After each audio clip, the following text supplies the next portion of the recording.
Assalamualaikum warahmatullahi wabarakatuh. Perkenalkan, nama saya Naila Kasasa Sabila dengan NPM 2478056. Saya merupakan mahasiswa Politeknik Negeri Lampung dari program studi Teknologi Rekayasa Internet. Di sini saya akan menjelaskan UTS praktikum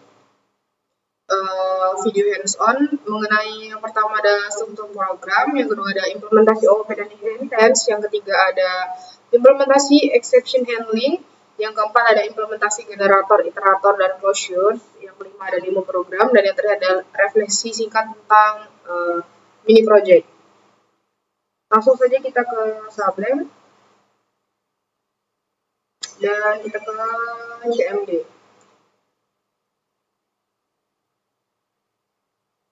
Kita masuk ke CMD-nya, masuk ke CMD Smart Parking. Kita melihat dari struktur smart parking-nya, yaitu 3/F.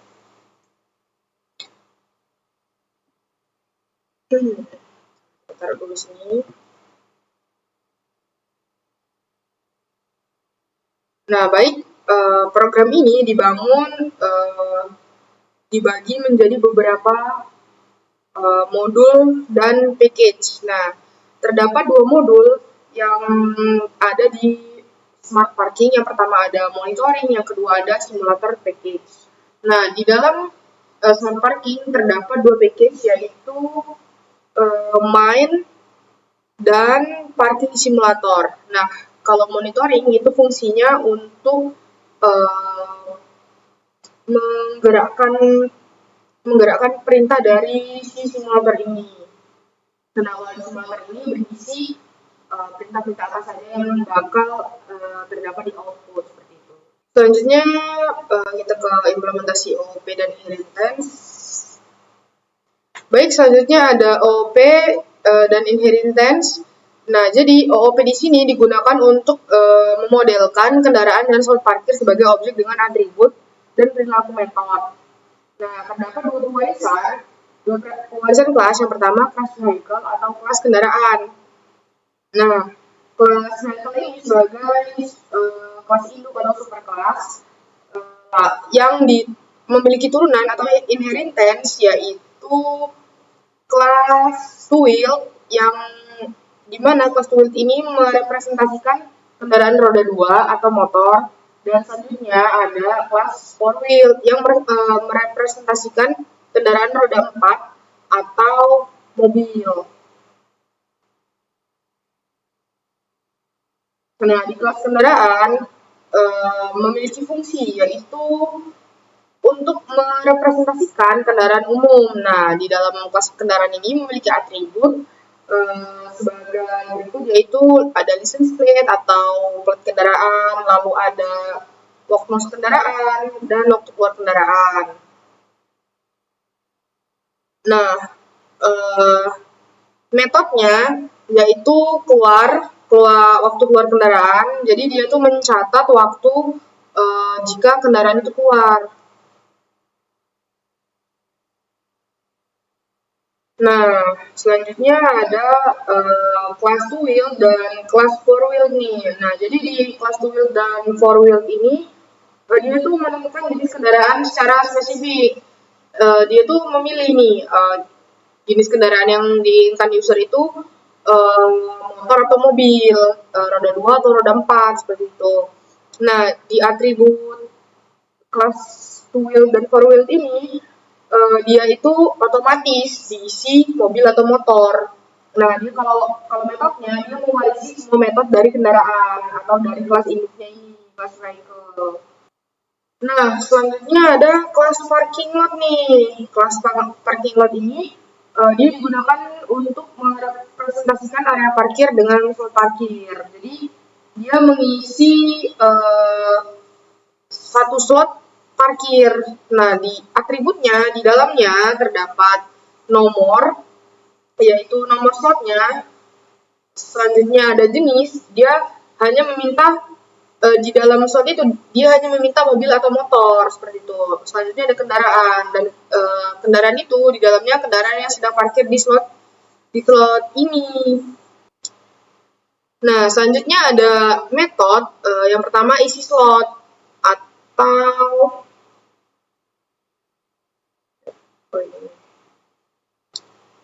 Nah, selanjutnya di metodenya yang pertama ada add parking slot atau mengisi slot. Jadi metodenya itu menambahkan slot parkir ke dalam area parkir. Selanjutnya ada juga eh, kosongkan slot atau dev release vehicle, yaitu melepaskan atau mengosongkan kendaraan dari area parkir. Nah, selanjutnya ada yang namanya kelas tempat parkir nih. Nah, jadi dia fungsinya itu untuk menyimpan semua slot parkir dan kendaraan yang sedang atau pernah parkir di sini nih. Nah, jadi atributnya itu ada daftar slot, list of object, slot parkir, selanjutnya ada kendaraan terparkir, part kendaraan, selanjutnya riwayat, yaitu list kendaraan keluar sebagai data log. Selanjutnya ada exception handling. Uh, jadi exception handling ini program dia menangani berbagai kesalahan melalui mekanisme try except. Nah, jadi skenario error yang ditangani meliputi plat kendaraan kosong, slot parkir penuh, jenis kendaraan tidak sesuai slot. Selanjutnya ada plat kendaraan tidak ditemukan saat keluar. Nah, bentuk dari exception handling itu seperti ini. Jadi dia ada try, lalu ada exception S. Jadi di sini dia apa ya, menangani berbagai kesalahan lah melalui mekanisme yang dinamakan try dan except. Nah, selanjutnya ada implementasi generator, iterator, dan closures. Nah, kalau generator itu digunakan untuk menghasilkan data riwayat parkir satu persatu tanpa memuat seluruh data sekaligus ke dalam memori. Nah, hal ini efisien nih untuk memproses banyak data kendaraan keluar parkir secara bertahap. Nah, bentuk dari generatornya seperti ini. Nah, ini merupakan bentuk dari generator dalam program. Nah, yang di sini terdapat child yang berfungsi sebagai return, tapi akan pause dan lanjut lagi saat loop dipanggil lagi nih. Nah, ini merupakan bentuk generate random vehicle yang terdapat di kode parking simulator. Nah, selanjutnya ada iterator nih.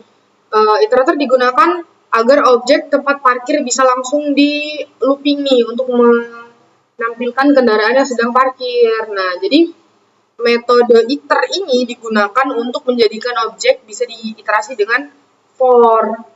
Nah, ini merupakan bentuk iterasi dalam kode yang terdapat di parking simulator.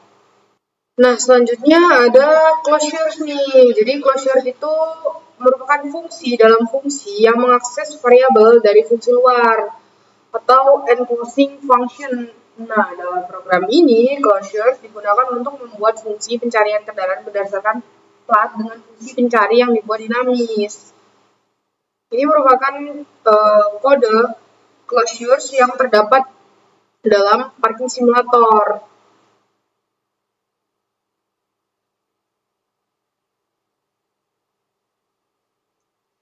Jadi fungsi mencari kendaraan ini dia itu mengembalikan fungsi dari diri itu sendiri.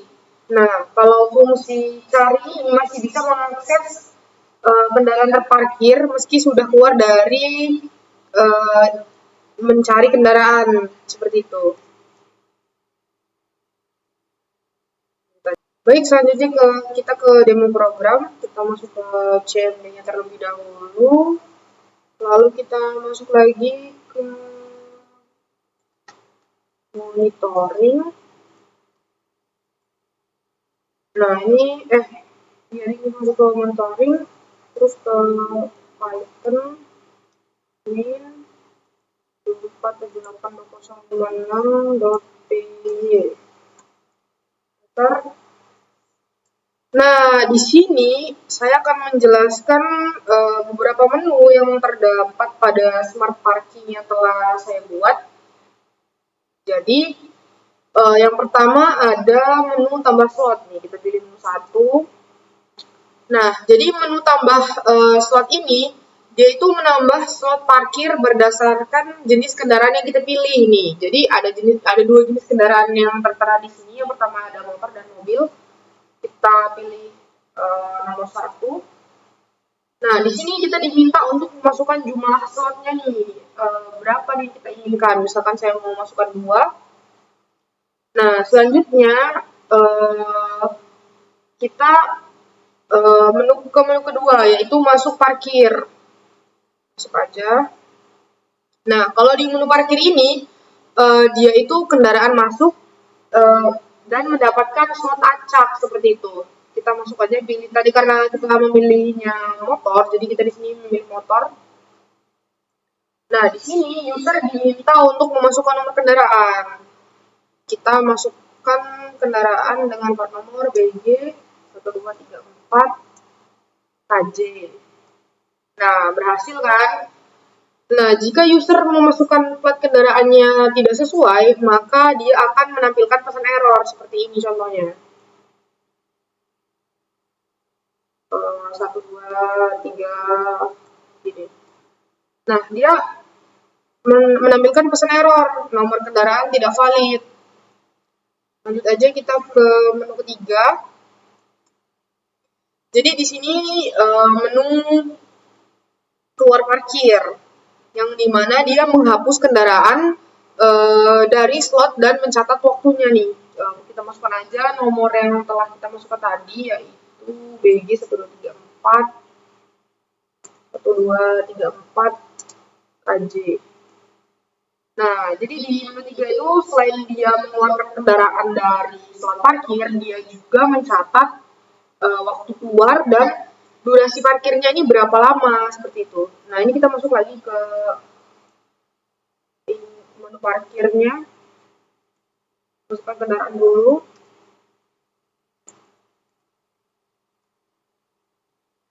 Nah, selanjutnya ada status parkir nih, nomor 4. Nah, kalau status parkir ini, dia menampilkan semua slot dan kendaraan yang sedang parkir. Jadi, jika slot itu kosong, jadi di sini dia ada keterangannya, jumlah slot kosong berapa. Misalkan di sini 1, ya dia ada keterangannya 1. Selanjutnya ada status parkirnya untuk kendaraan roda 2, ada nih yang 01. Untuk kendaraan roda 4 belum ada karena tadi kita nggak input untuk kendaraan roda 4-nya. Selanjutnya kita ke menu 5, yaitu riwayat dan generate data. Nah, di sini kita itu membuat data kendaraan masuk atau keluar secara acak nih dengan generate. Jadi kita pilih saja menu 1, generate data acak. Nah, di sini kita diminta untuk memasukkan jumlah data yang ingin di-generate nih. Misalkan saya pilih angka 4. Nah, di sini kita untuk melihatnya pilih menu 2. Nah, di sini tertera di manual yang telah saya masukkan tadi terdapat 2 motor dan di generate-nya itu ada 4 mobil. Lanjut saja kita ke menu 6. Menu 6, di sini kita diminta untuk memasukkan nama file nih. Misalkan saya masukkan file riwayat.json. Nah, di menu 6 ini dia tuh menyimpan data riwayat ke file JSON karena di sini saya menggunakan JSON. Nah, di sini riwayat berhasil disimpan ke riwayat.json. Nah, jika dia menu 7, dia itu membaca data riwayat yang telah kita simpan tadi nih di riwayat.json. Kita tulis lagi aja riwayat.json. Nah, di sini ada nih dari file nih, dia muncul yang telah kita set tadi dengan nama riwayat.json. Selanjutnya kita ke menu 8, yaitu cari data kendaraan atau lambda function. Dia itu mencari data kendaraan berdasarkan plat atau berdasarkan kata kunci yang kita input. Nah, misalkan saya inputnya BG nih. Nanti dia di sini ada nih. Jadi di sini fungsi masukkan plat atau jenis kendaraan itu dia itu sebagai kunci yang ingin kita cari. Misalkan saya masukkan BG, jadi yang keluar tuh hanya plat BG saja seperti itu. Lalu yang terakhir menu 9 yaitu menu keluar. Jadi menu keluar ini untuk keluar dari program Smart Parking. Kita enter. Nah, jadi di sini ada pesan output yaitu terima kasih telah menggunakan Smart Parking.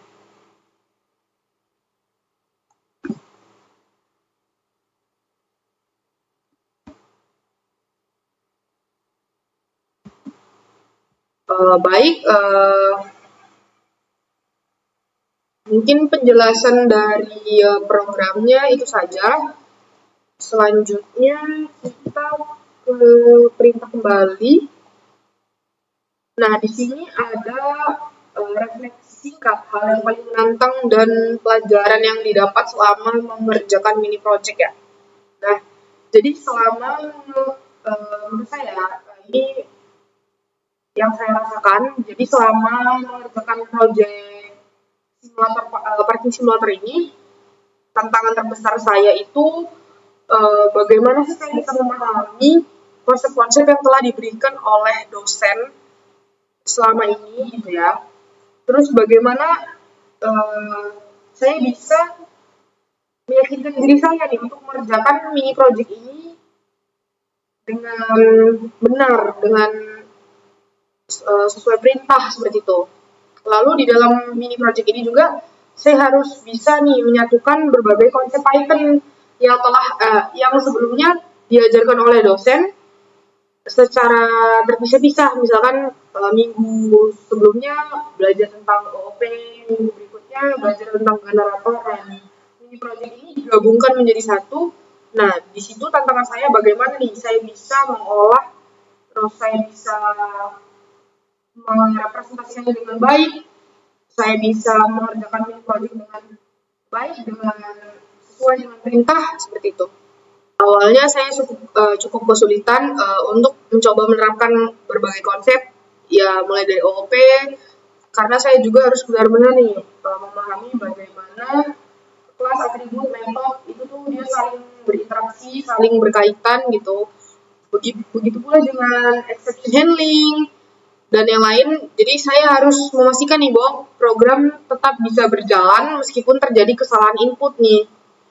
Nah, misalkan user memasukkan data yang tidak sesuai format atau slot parkir yang salah gitu. Saya harus bisa menanganinya di dalam program mini project ini. Nah, di dalam mini project ini mengajarkan saya pentingnya membuat program yang modular, program yang terstruktur, tertata dengan rapi, dengan baik, dengan memisahkan logika ke dalam beberapa fungsi dan modul. Nah, jadi saya lebih mudah nih mengatur alur program, membaca ulang, serta melakukan debugging saat terjadinya error. Nah, dari beberapa pengalaman ini, saya merasa saya memiliki banyak pemahaman baru, banyak pemahaman luas terhadap Python yang sebelumnya belum pernah saya lakukan. Nah, saat ini jauh lebih baik, jauh lebih kuat, jauh lebih mengerti dari sebelumnya. Saya lebih mengerti lah untuk saat ini, tapi belum terlalu lihai untuk membuat program Python. Mungkin dalam mini project saya masih banyak terdapat kesalahan, kekurangan, serta ketidaksesuaian dengan perintah yang diminta oleh dosen saya. Di sini saya memohon maaf karena di sini saya masih butuh banyak sekali belajar. Mungkin itu saja hal yang paling menantang dan pelajaran yang saya dapat selama mengerjakan mini project ini. Saya mohon maaf jika masih banyak kekurangan, kesalahan, dan kekurangan kata-kata, kesalahan kata-kata. Saya akhiri. Assalamualaikum warahmatullahi wabarakatuh.